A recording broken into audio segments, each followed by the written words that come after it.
हरे कृष्णा। ओम नमः शिवाय।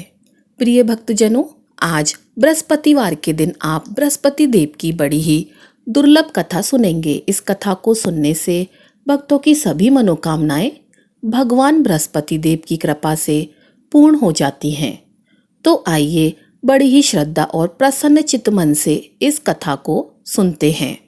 भारतवर्ष में एक प्रतापी और दानी राजा राज्य करता था। वह नित्य गरीब और ब्राह्मणों की सहायता करता था। यह बात उसकी रानी को बिल्कुल भी अच्छी नहीं लगती थी। वह ना ही गरीबों को दान देती थी, ना ही भगवान का पूजन करती थी और राजा को भी दान देने से मना किया करती थी। एक दिन राजा शिकार खेलने वन को गए हुए थे, तो रानी महल में अकेली थी। उसी समय बृहस्पति देव साधु वेश में राजा के महल में भिक्षा के लिए आए और भिक्षा मांगने लगे। रानी ने भिक्षा देने से इनकार कर दिया और कहा, हे साधु महाराज, मैं तो दान पुण्य से तंग आ गई हूँ। मेरा पति सारा धन लुटाते रहते हैं। मेरी इच्छा है कि हमारा धन नष्ट हो जाए, फिर ना रहेगा बांस, ना बजेगी बांसुरी। साधु ने कहा, देवी तुम तो बड़ी ही विचित्र हो। धन संतान तो सभी चाहते हैं, पुत्र और लक्ष्मी तो पापी के घर भी होने चाहिए। यदि तुम्हारे पास अधिक धन है तो भूखों को भोजन दो, प्यासों के लिए प्याऊ बनवाओ, मुसाफिरों के लिए धर्मशालाएं खुलवाओ। जो निर्धन अपनी कुंवारी कन्याओं का विवाह नहीं कर सकते, उनका विवाह करा दो। ऐसे और कई काम हैं देवी, जिनके करने से तुम्हारा यश लोक परलोक में फैलेगा। परंतु रानी पर उपदेश का कोई प्रभाव न पड़ा। वह बोली, महाराज आप मुझे कुछ मत समझाइए। मैं ऐसा धन नहीं चाहती जो हर जगह बांटती फिरूं। साधु ने उत्तर दिया, यदि तुम्हारी ऐसी इच्छा है तो तथास्तु, तुम ऐसा ही करना।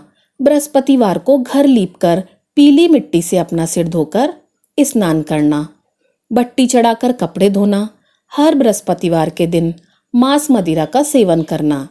अपने पति से कहना कि वह बृहस्पतिवार के दिन हजामत बनवाए। ऐसा करने से आपका सारा धन नष्ट हो जाएगा। इतना कहकर वह साधु महाराज वहां से चले गए। साधु के अनुसार कही बातों को पूरा करते हुए रानी को केवल 3 बृहस्पतिवार ही बीते थे कि उसकी समस्त धन संपत्ति नष्ट हो गई। भोजन के लिए राजा का परिवार तरसने लगा। एक दिन राजा रानी से बोला कि हे रानी, तुम यहीं रहो, मैं दूसरे देश को जाता हूँ, क्योंकि यहाँ पर सभी लोग मुझे जानते हैं, इसीलिए मैं छोटा कार्य नहीं कर सकता। ऐसा कहकर राजा परदेश को चला गया। वहां वह जंगल से लकड़ियां काट कर लाता और शहर में बेचता। इस तरह वह अपना जीवन व्यतीत करने लगा। इधर राजा के परदेश जाते ही रानी और दासी दुखी रहने लगी।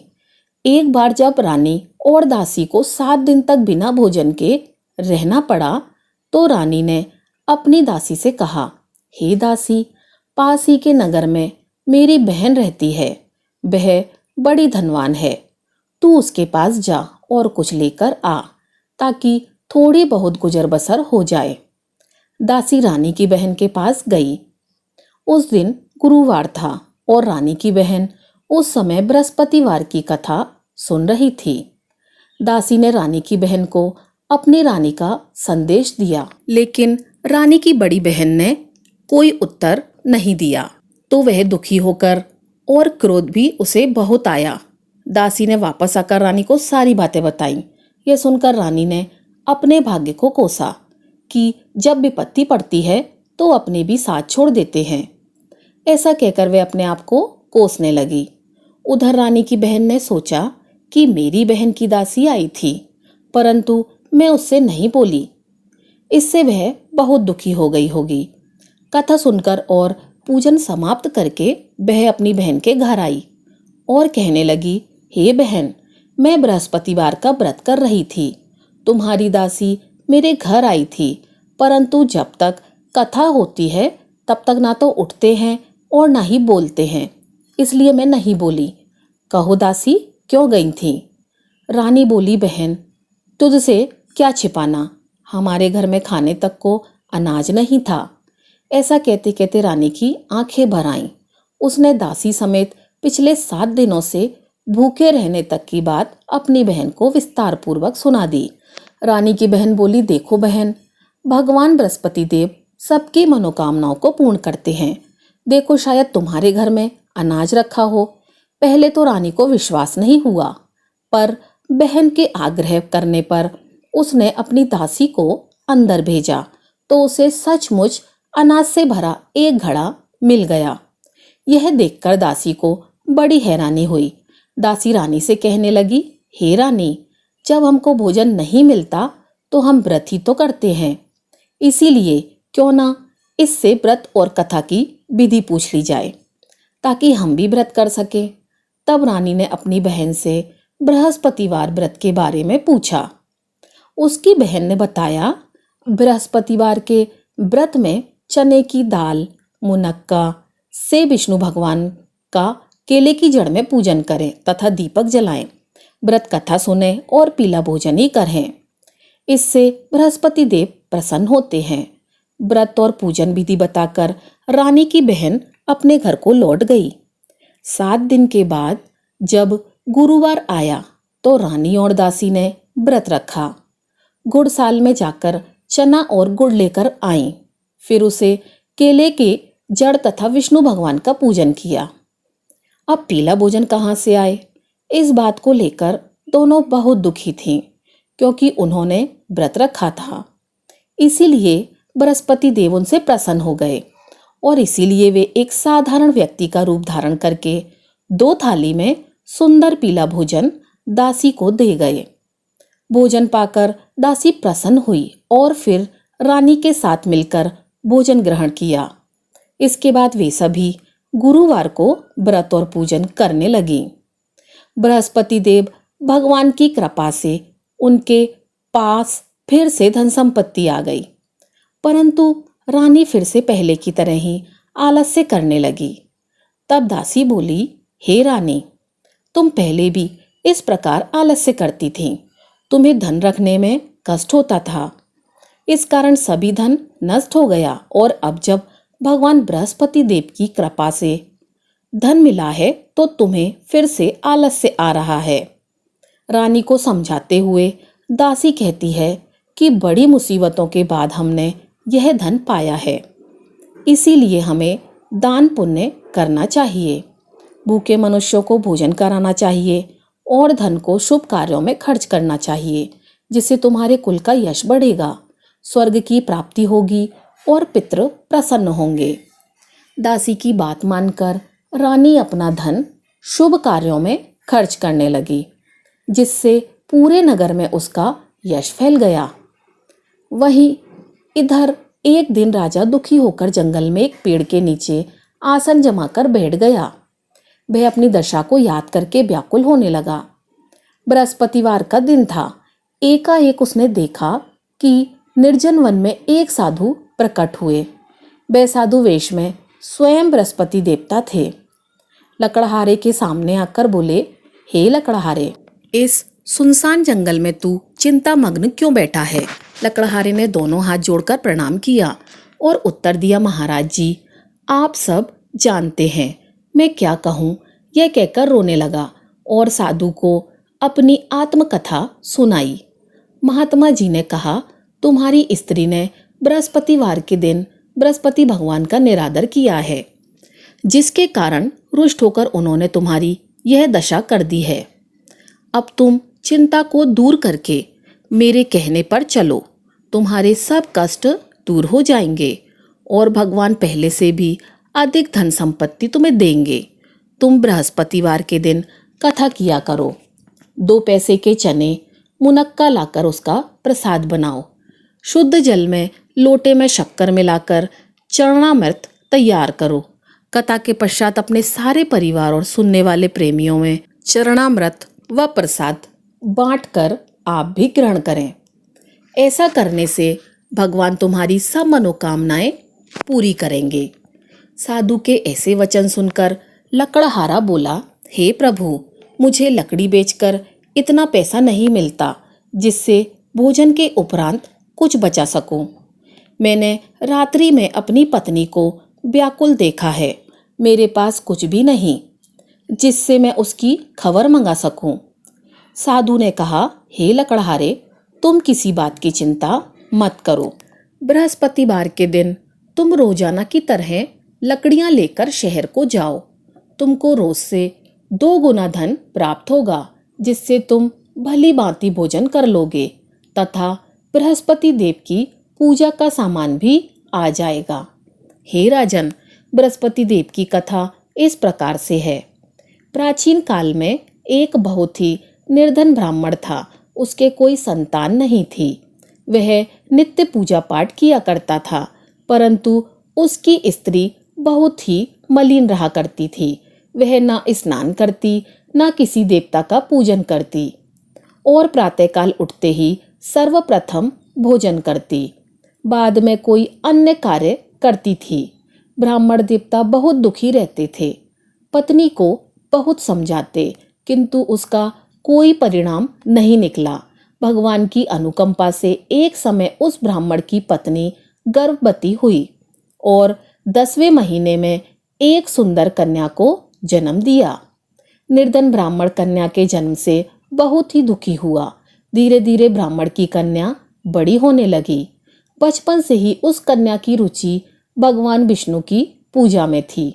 वह प्रातःकाल उठते ही स्नान आदि करके भगवान विष्णु की पूजा करने मंदिर में जाया करती थी। बृहस्पतिवार को व्रत करके विधि पूर्वक पूजा पाठ करती थी। पूजा पाठ करने के बाद वह पढ़ने के लिए पाठशाला में जाती थी। घर से चलते हुए वह मुट्ठी भर जौ साथ लेकर जाती और पाठशाला के रास्ते में थोड़े थोड़े जौ गिराते जाती। पर वह पाठशाला से जब घर लौटती तो जौ के वह दाने सोने में बदले हुए मिलते थे। लड़की सभी सोने के दाने बीन कर लाती थी। एक दिन जब वह सोने के दानों को साफ कर रही थी तो उसकी माँ ने कहा, बेटी, सोने के दाने साफ करने के लिए सोने का सूप भी होना चाहिए। अगले दिन बृहस्पतिवार का दिन था। उसने भगवान बृहस्पति देव की पूजा करते हुए प्रार्थना की, हे भगवान, यदि मैंने आपका व्रत विधि पूर्वक किया है तो मुझे सोने का सूप दे दो। भगवान बृहस्पति देव ने उसकी मनोकामना पूरी करने का वचन दिया। पाठशाला से लौटते समय उसे रास्ते में सोने का सूप पड़ा हुआ मिला। घर लौटकर सोने का सूप उसने अपनी माँ को दिखाया। वह सोने के दाने साफ करने लगी। उसी समय नगर का राजकुमार उसके घर के पास से गुजर रहा था। उस सुंदर लड़की को सोने के सूप में जौ साफ करते देखकर राजकुमार उस पर मोहित हो गया। महल में लौटकर राजकुमार ने राजा से उस लड़की से विवाह करने की इच्छा प्रकट की। तो राजा ने ब्राह्मण को महल में बुलाकर राजकुमार से उसकी लड़की के विवाह की बात कही। ब्राह्मण तैयार हो गया। धूमधाम से उस लड़की का विवाह राजकुमार से हो गया। अब देखिए, दुल्हन बनकर ब्राह्मण की लड़की महल में चली गई। लड़की के चले जाने से ब्राह्मण फिर से निर्धन हो गया। उसे कई कई दिन तक भोजन भी नहीं मिलता था। बहुत दुखी होकर ब्राह्मण एक दिन अपनी लड़की के पास गया। अपने पिता से निर्धनता का समाचार सुनकर उसे बहुत सा धन देकर पिता को विदा किया। उस धन से ब्राह्मण के दिन कुछ दिन तो आराम से गुजर गए, लेकिन जल्दी ही फिर भूखों मरने की हालत हो गई। ब्राह्मण अपनी लड़की से धन के लिए फिर महल में पहुंचा। लड़की ने अपने पिता की बुरी हालत देखकर कहा, पिताजी, आखिर आप कब तक मुझसे धन लेकर जीवन यापन करेंगे? आप कोई ऐसा उपाय क्यों नहीं करते जिससे आपका घर धन संपत्ति से भर जाए? ब्राह्मण ने कहा, मैंने तेरी माँ को बहुत समझा दिया, पर उसकी समझ में कुछ नहीं आता। उसका फूहड़पन नष्ट हो तो घर की निर्धनता भी दूर हो जाए। तब कुछ सोचकर लड़की ने पिता से कहा, पिताजी, आप कुछ दिनों के लिए मेरी माँ को मेरे पास छोड़ जाओ। तब कुछ सोचकर ब्राह्मण पत्नी को लड़की के पास महल में छोड़कर चला गया। लड़की ने अपनी माँ से कहा, माँ, तुम प्रातःकाल उठकर स्नान आदि करके भगवान बृहस्पति देव विष्णु जी की पूजा अवश्य करना। पूजा करने से तुम्हारी निर्धनता अवश्य दूर हो जाएगी। लेकिन उसकी माँ ने उसकी कोई बात नहीं मानी। तब क्रोधित होकर लड़की ने अपनी माँ को एक कक्ष में बंद कर दिया। सूर्योदय के समय माँ को उठाकर जबरदस्ती उसे स्नान कराया और फिर मंदिर ले जाकर भगवान बृहस्पति देव की पूजा कराई। कुछ दिनों तक ऐसा करने से माँ की बुद्धि में परिवर्तन हुआ और वह स्वयं बृहस्पतिवार का व्रत रखने लगी। उसके व्रत रखने से ब्राह्मण के घर में भगवान विष्णु की अनुकंपा से धन की वर्षा होने लगी। दोनों पति पत्नी धन संपत्ति पाकर आनंद पूर्वक जीवन व्यतीत करने लगे और विष्णु धाम को चले गए। इतना कहकर साधु अंतर्ध्यान हो गए। धीरे धीरे समय व्यतीत होने पर फिर वही बृहस्पतिवार का दिन आया। लकड़हारा जंगल से लकड़ी काटकर किसी शहर में बेचने गया। उसे उस दिन और दिन से अधिक पैसा मिला। राजा ने चना गुड़ आदि लाकर गुरुवार का व्रत किया। उसी दिन से उसके सभी क्लेश दूर हो गए। परंतु जब दोबारा गुरुवार का दिन आया तो बृहस्पतिवार का व्रत करना वह भूल गया। इस कारण बृहस्पति देव भगवान नाराज हो गए। उस दिन उस नगर के राजा ने विशाल यज्ञ का आयोजन किया तथा शहर में यह घोषणा करवा दी कि कोई भी मनुष्य अपने घर में भोजन ना बनावे, ना आग जलावे। समस्त जनता मेरे यहाँ भोजन करने आवे। इस आज्ञा को जो नहीं मानेगा उसे फांसी की सजा दी जाएगी। इस तरह की घोषणा संपूर्ण नगर में करवा दी गई। प्रिय भक्तों, राजा की आज्ञा अनुसार शहर के सभी लोग भोजन करने लगे, लेकिन लकड़हारा कुछ देर से पहुंचा। इसलिए राजा उसको अपने महल में ले गए और महल में ले जाकर भोजन करा रहे थे तो रानी की दृष्टि उस खूंटी पर पड़ी जिस पर उसका हार लटका हुआ था। वह हार वहां दिखाई नहीं दिया। रानी ने निश्चय किया कि मेरा हार इस मनुष्य ने चुरा लिया है। उसी समय सिपाहियों को बुलाकर उसको कारागार में डलवा दिया गया। जब लकड़हारा कारागार में पड़ गया और बहुत दुखी होकर विचार करने लगा कि ना जाने कौन से पूर्व जन्म के कर्म से मुझे यह दुख प्राप्त हुआ है, और उसी साधु को याद करने लगा जो कि जंगल में मिला था। उसी समय तत्काल बृहस्पति देव साधु के रूप में प्रकट हुए और उसकी दशा को देखकर कहने लगे, अरे मूर्ख, तूने बृहस्पति देव की कथा नहीं की, इस कारण तुझे दुख प्राप्त हुआ है। अब चिंता मत कर। बृहस्पतिवार के दिन कारागार के दरवाजे पर 4 पैसे पड़े मिलेंगे। उससे तू बृहस्पति देव की पूजा करना, तेरे सभी कष्ट दूर हो जाएंगे। अब बृहस्पतिवार के दिन उसे 4 पैसे मिले। लकड़हारे ने कथा कही। उसी रात्रि को बृहस्पति देव ने उस नगर के राजा को स्वप्न में कहा, हे राजन, तुमने जिस आदमी को कारागार में बंद कर दिया है वह निर्दोष है, वह राजा है, उसे छोड़ देना। रानी का हार उस खूंटी पर टंगा है। अगर तुम ऐसा नहीं करोगे तो मैं तुम्हारे राज्य को नष्ट कर दूंगा। इस तरह रात्रि के स्वप्न को देखकर राजा प्रातःकाल उठा और खूंटी पर हार देखकर लकड़हारे को बुलाकर क्षमा मांगी तथा लकड़हारे को योग्य सुंदर वस्त्र आभूषण देकर विदा किया। बृहस्पति देव की आज्ञा अनुसार लकड़हारा अपने नगर को चल दिया। राजा जब अपने नगर के निकट पहुंचा तो उसे बड़ा आश्चर्य हुआ। नगर में पहले से अधिक बाग, तालाब, कुएं तथा बहुत सी धर्मशालाएं, मंदिर आदि बन गए थे। राजा ने पूछा, यह किसका बाग और धर्मशाला है? तब नगर के सब लोग कहने लगे, यह सब रानी और दासी के हैं। तो राजा को आश्चर्य हुआ और गुस्सा भी आया। जब रानी ने यह खबर सुनी कि राजा आ रहे हैं तो उन्होंने दासी से कहा, हे दासी, देखो राजा हमको कितनी बुरी हालत में छोड़कर गए थे। हमारी ऐसी हालत देखकर वह लौट ना जाएं, इसीलिए तुम दरवाजे पर खड़ी हो जाओ। आज्ञा अनुसार दासी दरवाजे पर खड़ी हो गई। राजा आए तो उन्हें अपने साथ ले गई। तब राजा ने क्रोध करके अपनी रानी से पूछा कि यह धन तुम्हें कैसे प्राप्त हुआ? तब उन्होंने कहा, हमें यह सब धन बृहस्पति देव के इस व्रत के प्रभाव से प्राप्त हुआ है। तब राजा ने निश्चय किया कि सप्ताह में एक दिन, जब बृहस्पतिवार के दिन व्रत कथा सुनने से और व्रत करने से इतना फल मिलता है, तो मैं प्रतिदिन दिन में 3 बार कहानी तथा रोज व्रत किया करूँगा। अब हर समय राजा के दुपट्टे में चने की दाल बंधी रहती थी तथा दिन में 3 बार वे कहानी कहते थे। एक रोज राजा ने विचार किया, चलो अपनी बहन के यहाँ हो आवें। इस तरह निश्चय करके राजा घोड़े पर सवार हो गए और अपनी बहन के यहाँ चलने लगा। मार्ग में उसने देखा कि कुछ आदमी एक मुर्दे को लिए जा रहे हैं। उन्हें रोककर राजा ने कहा, अरे भाइयों, मेरी बृहस्पति देव की कथा सुन लो। वे बोले, लो, हमारा तो आदमी मर गया है, इसको अपनी कथा की पड़ी है। परंतु कुछ आदमी बोले, बुजुर्ग आदमी बोले, अच्छा कहो, हम तुम्हारी कथा भी सुन लेंगे।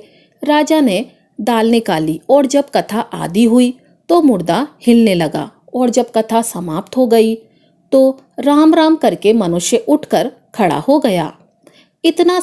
यह सब चमत्कार देखकर सभी लोगों ने निश्चय किया कि हम भी बृहस्पतिवार के दिन व्रत करेंगे और कथा का श्रवण करेंगे। आगे मार्ग में उसे एक किसान खेत में हल चलाता हुआ दिखाई दिया। राजा ने उसे देखा और उससे बोले, अरे भाई, तुम मेरी बृहस्पतिवार की कथा सुन लो। किसान बोला, जब तक मैं तेरी कथा सुनूंगा तब तक 4 हरैया जोत लूंगा। जा अपनी कथा किसी और को सुनाना। इस तरह राजा आगे चलने लगा। राजा के हटते ही बैल पछाड़ खाकर गिर गए तथा किसान के पेट में बड़ी जोर का दर्द होने लगा। उसी समय उसकी माँ रोटी लेकर आई। उसने जब देखा तो अपने पुत्र से सब हाल पूछा और बेटे ने सभी हाल कह दिया। तो बुढ़िया माई दौड़ी दौड़ी उस घुड़सवार के पास गई और उससे बोली कि हे राजा, मैं तेरी कथा सुन लूंगी, तू अपनी कथा मेरे खेत पर चलकर ही सुना। राजा ने बुढ़िया के खेत पर जाकर कथा कही, जिसके सुनते ही वह बैल उठ खड़े हो गए तथा किसान का पेट दर्द भी बंद हो गया। उनकी महिमा सुनकर वह बुढ़िया माई और वह किसान भी बृहस्पति भगवान के भक्त हो गए और उनका पूजन अर्चन करने लगे। अब फिर राजा अपनी बहन के घर पहुंचा। बहन ने भाई की खूब मेहमानी की। दूसरे रोज प्रातःकाल राजा जगा तो वह देखने लगा कि सब लोग भोजन कर रहे हैं। राजा ने अपनी बहन से कहा, ऐसा कोई मनुष्य है जिसने भोजन नहीं किया हो? मेरी बृहस्पतिवार की कथा सुन ले। बहन बोली, हे भैया, यह देश ऐसा ही है कि पहले यहाँ लोग भोजन करते हैं, बाद में अन्य कार्य करते हैं। अगर कोई पड़ोस में हो तो देख आऊं। ऐसा कहकर देखने वह चली गई, परंतु उसे ऐसा कोई व्यक्ति नहीं मिला जिसने भोजन न किया हो। अतः वह एक कुम्हार के घर गई जिसका लड़का बीमार था। उसे मालूम हुआ कि उसके यहाँ 3 रोज से किसी ने भोजन नहीं किया है। रानी ने अपने भाई की कथा सुनने के लिए कुम्हार से कहा और वह तैयार हो गया। राजा ने आकर बृहस्पतिवार की कथा कही, जिसको सुनकर उसका लड़का ठीक हो गया। अब तो राजा की प्रशंसा होने लगी। एक रोज राजा ने अपनी बहन से कहा कि हे बहन, हम अपने घर जाएंगे, तुम भी तैयार हो जाओ। राजा की बहन ने अपनी सास से कहा। सासू ने कहा, हाँ चली जा, परंतु अपने लड़कों को मत ले जाना, क्योंकि तेरे भाई की कोई औलाद नहीं है।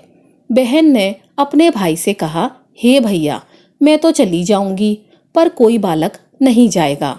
राजा बोला, जब कोई बालक नहीं जाएगा तब तुम ही क्या करोगी? बड़े दुखी मन से राजा अपने नगर को लौट आया। राजा ने अपनी रानी से कहा, हम निर्वंशी हैं। रानी बोली, हे प्रभु, बृहस्पति देव ने हमें सब कुछ दिया है, वह हमें औलाद अवश्य देंगे। उसी रात बृहस्पति देव ने राजा से स्वप्न में कहा, हे राजा, उठ, सभी सोच त्याग दे, तेरी रानी गर्भ से है। यह बात सुनकर राजा बहुत ही खुश हुआ। 9वें महीने में रानी के गर्भ से एक सुंदर पुत्र पैदा हुआ। तब राजा बोला, हे रानी, स्त्री बिना भोजन के रह सकती है, पर बिना कहे नहीं रह सकती। जब मेरी बहन आवे तुम उससे कुछ मत कहना। रानी ने यह सुनकर हाँ कर दिया। जब राजा की बहन ने यह शुभ समाचार सुना तो उसे बहुत खुशी हुई तथा बधाई लेकर अपने भाई के यहाँ आई। तभी रानी ने कहा, घोड़ा चढ़कर तो नहीं आई, गधा चढ़कर आई। रानी की बहन बोली, भाभी, मैं इस प्रकार ना कहती तो तुम्हें औलाद कैसे मिलती। बृहस्पति देव ऐसे ही हैं, जैसी जिसके मन में कामनाएं हैं सभी को पूर्ण करते हैं। जो सदा भावपूर्वक बृहस्पतिवार का व्रत करता है एवं कथा पढ़ता है अथवा सुनता है, दूसरों को सुनाता है, बृहस्पति देव उसकी सभी मनोकामनाएं पूर्ण करते हैं। तो बोलो बृहस्पति भगवान की जय। तो प्रिय भक्तों, ये थी हमारी आज की कथा। अगर आपको कथा अच्छी लगी हो तो वीडियो को लाइक कीजिएगा और चैनल को सब्सक्राइब कीजिएगा। आपका दिन शुभ हो।